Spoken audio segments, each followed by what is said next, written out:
ეს არის თერაპიული ზღაპრების და იგავების არხი. მე ვარ ფსიქოთერაპევტი ნინო კანდელაკი. დღეს გავაზობთ საბავშვო ზღაპარს სიკეთის დღიურები. ვარნი საქართველოს დაკვეთით Back to School კამპანიის ფარგლებში შექმნა ეს ზღაპარი საბავშვო მწერალმა მარიამ ციკლაურმა. მართლაც ძალიან მშვენიერი და კეთილი ზღაპარია და ამაში ახლა მალე დარწმუნდებით. სიკეთის დღიურები. ნიკო ზაფხულის არდადეგების 3 თვე მთის პატარა სოფელში გაატარა. პირველად დარჩა სოფელში მარტო, მშობლების გარეშე. ზაფხულის არდადეგებიც პირველად ჰქონდა. აბა შენ იცი, ნიკო, დიდი სიკეთეა ბებიას და პაპას გახარება. ვიცი, გულისხმიერი იქნები და ყველაფერში მოეხმარები მათ. დაარიგა მამამ გამომშვიდობებისას. თედო პაპას და ნინო ბებოს პატარა ბატკანი ჰყავთ. ბოჩოლაც, წიწილებიც, ძაღლიც, ფისოც. პირველ დღეს ნიკომ მთელი ეზო ყურე მოირბინა. ცხოველებს საკვები დაუყარა, წყალი დაალევინა, მაგრამ მეორე დღიდან თამაშის გარდა არაფერი გახსენებია. გვიან იღვიძებდა, მზე უკვე შემაღლებულზე იყო. მთელი დღე ტყეში, სოფელში, მდინარის პირას თამაშობდა. ნიკო, მოდი ისადილე, ნიკო, მოდი მომეხმარე, ნიკო, წყაროზე გამეგზავნე, ისმოდა მოხუცების ძახილი.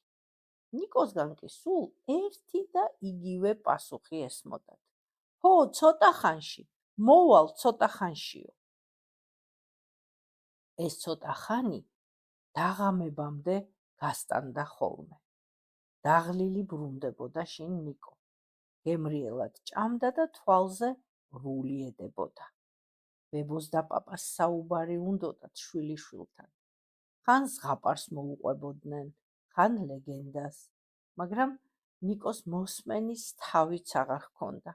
მალევე იძინებდა და დილას კი ყველაფერი თავიდან იწყებოდა. გაიფიქრებდა ზოგჯერ ნიკო, აი ხვალ მოვეხმარები პაპას, აი ზეგ მოვეხმარებიო, მაგრამ თამაშსა და სირბილში ისე გადიოდა დღეები, აღარც ახსენდებოდა, რომ მამამ მოხუცების დახმარება სთხოვა. განასაყვედურს ეუბნებოდნენ შვილიშვილს, თუმცა ძალიან გაახარებდათ ნიკოს ყურადღება და გულისხმიერება. ტყეშიც ბევრი იარა ნიკომ, მდინარეშიც ბევრი იბანავა, ცხენიც აჭენა, ხან ბურთს თამაშობდა და ხანაც თევზაობდა. ზაფხულის მიწურულისკენ სახლიც მოენატრა ნიკოს და სკოლაც. აწუწუნდა, შინ მინდაო. აგვისტოს ბოლოს ნიკო ქალაქში წაიყვანეს მშობლებმა და სწავლაც დაიწყო. ერთხელაც ლალიკო მასწავლებელმა კლასს უცნაური დავალება მისცა. ბავშვებს ბლოკნოტში სიკეთის დღიურები უნდა ეწერათ.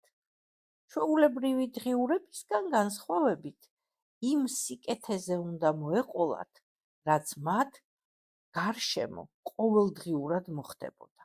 შინ თუ გარეთ, სკოლაში თუ ქუჩაში, სხვებისგან მიღებულზე ან თავიანთ გაკეთებულ სიკეთეზე. ნაწერის გარდა, ნახატებითა და კომიქსებითაც შეეძლოთ ბავშვებს მოეთხროთ სიკეთის თავგადასავალი. ბავშვები ძალიან დაინტერესდნენ. ბევრი ისაუბრეს სიკეთეზე. ყველა თავისას ყვებოდა. ნიკო კი ჩუმად ისმენდა სხვების საუბარს. ხმა არ ამოუღია. რატომღაც ფიქრი სულ თავის ბებო პაპისა და სოფლისკენ გაურბოდა. ლალიკო მასწავლებელმა კი შეამჩნია, რომ ნიკო ფიქრებში იყო წასული, მაგრამ ადროვა არ დაუძალებია საუბარში ჩართვა. ბავშვებმა იცოდნენ, რომ სიკეთე სხვაზე ზრუნვა, სხვების უანგარო დახმარება, თანადგომა, თანაგრძნობაა. სიკეთეა, როცა სხვას არ ჩაგრავ, არ დასცინი, სხვისი ტკივილი გულთან მიგაქვს, ეხმარები. მასწავლებელმა შეაქო ბავშვები ასეთი პასუხებისთვის.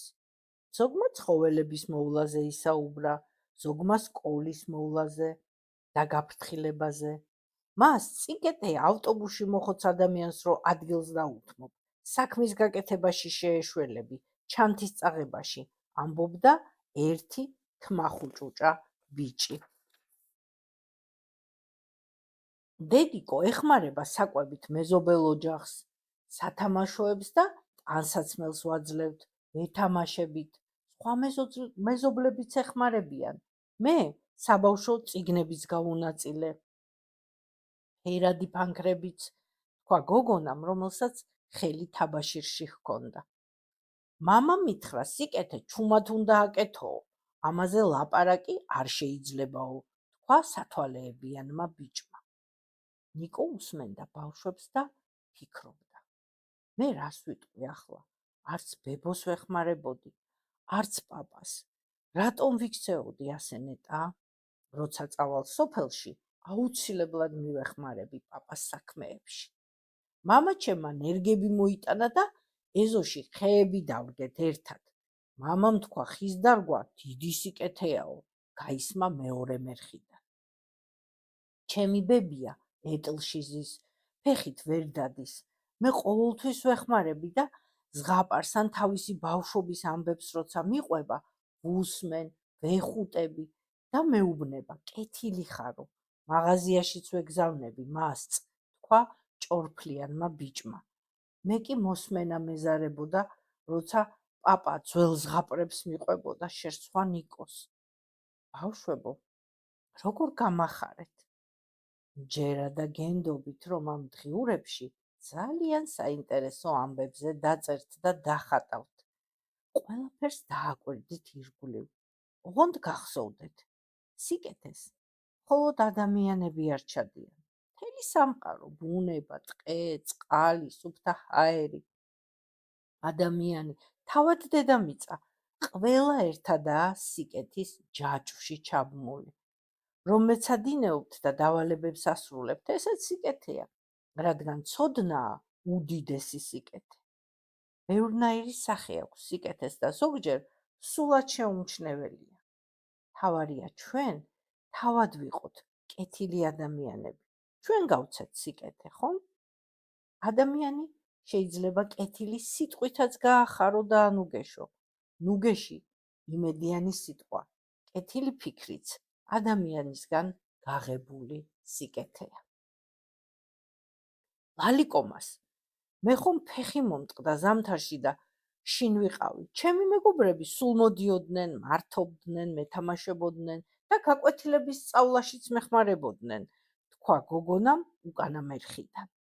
მე მშობლები მომხნევებენ, ნიჭიერი ხარო და როცა ამას მეტყვიან, უფრო იოლად ვმეცადინეობ, გაიღიმა პირველ მერხზე მჯდარმა გოგონამ. ვიოლინოსაც იოლად ვუკრავ, მუსიკაც დიდი სიკეთეა, მასწ. დიახ, ხელოვნება დიდი სიკეთეა. შენს სავიოლინო ნომერსაც მოვისმენთ კლასის დღესასწაულზე. გოგონას გაუხარდა და გაიღიმა. აუცილებლად შევასრულებო. ბავშვებო, საახალწლოდ გამოფენაც მოვაწყოთ თქვენი ნახატებით და სიკეთის დღეც მშობლებთან ერთად ავღნიშნოთ. წელს კლასში საახალწლო ნაძვის ხესათამაშოებით კი არ მოვხდოთ, კეთილი ადამიანები და სხვა კეთილი არსებებიც, რომლებსაც თქვენ ამ დღიურებისთვის დახატავთ, გამოვჭრათ ჩვენივე ხელით და ნაძვის ხის მოსართავად ვაქციოთ და სიკეთის ნაძვის ხე დავარქვათ. გინდათ? რა კარგია, ასეთი ნაძვის ხე არასდროს გქონია, ისმოდა აქეთ-იქიდან. თქვენი გაკეთებული სიკეთე თქვენვე გჩუქნით სიხარულს, მაგრამ სიზარმაცე და გულგრილობა ძალიან გამძიმებთ. მინდა ამას დაუკვირდეთ, ბავშვებო, და იქნებ ესეც დაგეხმაროთ სიკეთის კეთებაში. ვალიკო მასწავლებელმა ბავშვებს გადახედა. მას ყველაზე ბოლოს აიწია ნიკომ ხელი. წელს მე მთაში ბებო პაპასთან ვიყავი. იმ სოფელში სულ რამდენიმე ოჯახი ცხოვრობს. რა იქნება, რომ მთელი კლასი ერთად წავიდეთ ჩვენ სოფელში? მოხუცებს ძალიან გავახარებთ, საქმეშიც დავეხმარებით, საჩუქრებსაც ჩაუტანთ. მე მივხვდი რა გაახარებთ მათ. შესანიშნავი იდეაა, ნიკო, თქვა მასწავლებელმა. შენ ეხმარებოდი ალბათ მოხუცებს. მოგვიყვევი, რას აკეთებდი სოფელში? ნიკო გაჩუმდა. ხელით წიგნის წვალება დაიწყო. მასწავლებელი ისევ კლასს მიუბრუნდა. წავიდეთ, ბავშვებო, ყველაფერში მივეხმარებით მოხუცებს, გავახარებთ, დავუმეგობრდებით. ნიკოც ჩვენთან ერთად უფრო ხალისიანად მიეხმარება ბებო პაპას, ლაპარაკობდა ვალიკო მასწავლებელი. მას მანანას დედა ექიმია, თქვა მევიოლინე გოგონამ. ზურას მამა მშენებელი, მამა ჩემი თვალის ექიმია, ანდროს დედა წიგნების გამომცემელი. საჩუქრებს შეუგროვებთ, ვისაც რა შეეძლება. მშობლებიც წავიყვანოთ, თქვა გოგონამ თაბაშირიანი ხელით. ნიკოს თვალებში სიხარული ჩაუდგა. ახლა მან ზუსტად იცოდა, რას გააკეთებდა სოფელში. მას ვიოლინოსაც წამოვიღებ და მათთვის დაუკრავ.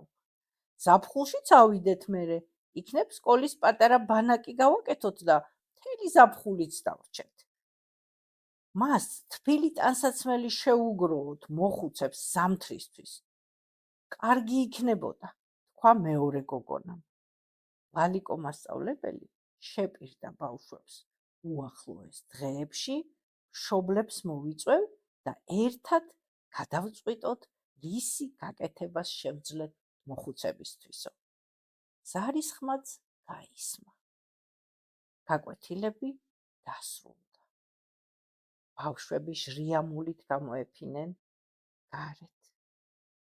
ხუჭუჭა ბიჭმა ბუფეტში ნაყიდი ნამცხვარი ქუჩის ძაღლს დაუდო. მევიოლინე გოგონამ კნაჭა გოგონას ჩანთაც აიკიდა, რადგან კნაჭას ცალი ხელი თაბაშირში ჰქონდა. ერთმა ბიჭმა ქუჩაში ბეღურებთან ჩასაფრებული კატა დააფრთხო და გზა გააგრძელა.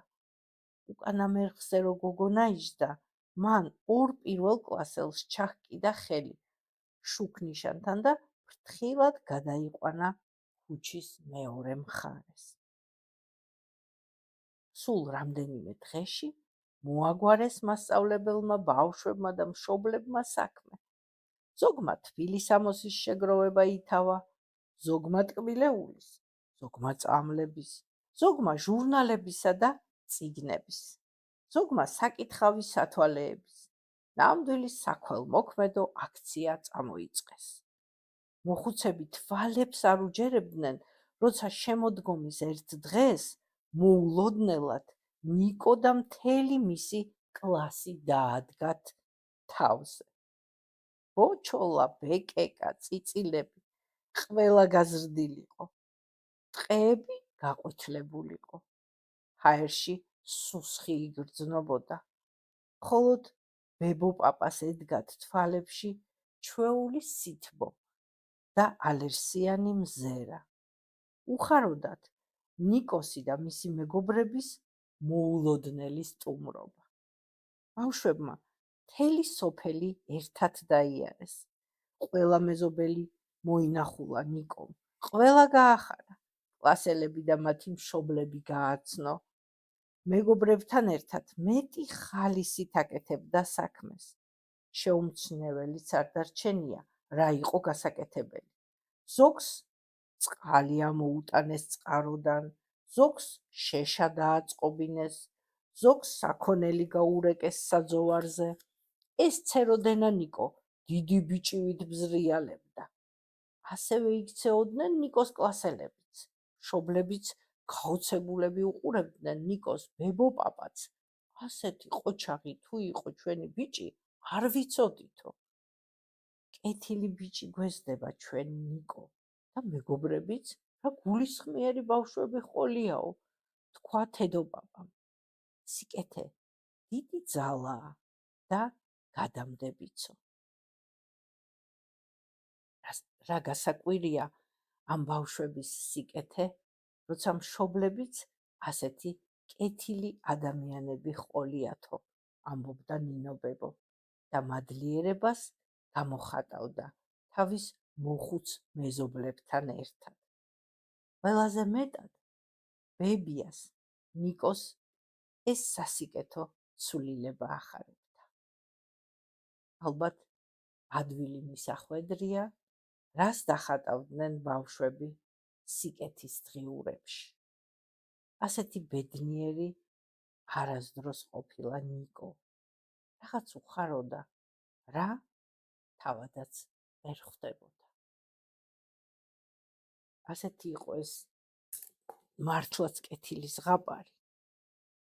მოასმენინეთ თქვენს შვილებს და შეგიძლიათ შემდეგ ისაუბროთ ამ თემაზე, სიკეთის თემაზე. შეგიძლიათ გაიხსენოთ თქვენი ამბები ბავშვობიდან ან ცხოვრებიდან, როდესაც რაღაცა პატარა სიკეთე გააკეთეთ და თქვენც გეხაროდათ და სხვაც გაახარეთ. ან შესაძლოა რაიმე ფილმიდან, ან გამოჩენილი ადამიანის ცხოვრებიდან, ან რომელიმე ლიტერატურული ნაწარმოებიდან გაიხსენოთ რაღაცა სიკეთის შემთხვევა, რაღაც ამბავი, რომელიც რომელიმე გმირმა ჩაიდინა, ან რაღაცა, რა თქმა უნდა, უფრო ჯობია თქვენი ცხოვრებიდან, რომ ეს უფრო მისაბაძი მაგალითი იყოს თქვენი შვილებისთვის. თუმცა ისიც ძალიან კარგია, როცა სხვა პერსონაჟებზე უყვებით, ან წაყრებიდან, ან ფილმებიდან, ან თუნდაც სხვადასხვა მათთვის უკვე ცნობილი ლიტერატურული ნაწარმოებებიდან, ან ანიმაციის გმირებით. ხოთ, გამოიწეროთ ჩვენი არხი, თუ მოგწონთ ჩვენი კონტენტი, დაალაიქეთ, მოიწონეთ, დაგვიკომენტარეთ და გააზიარეთ.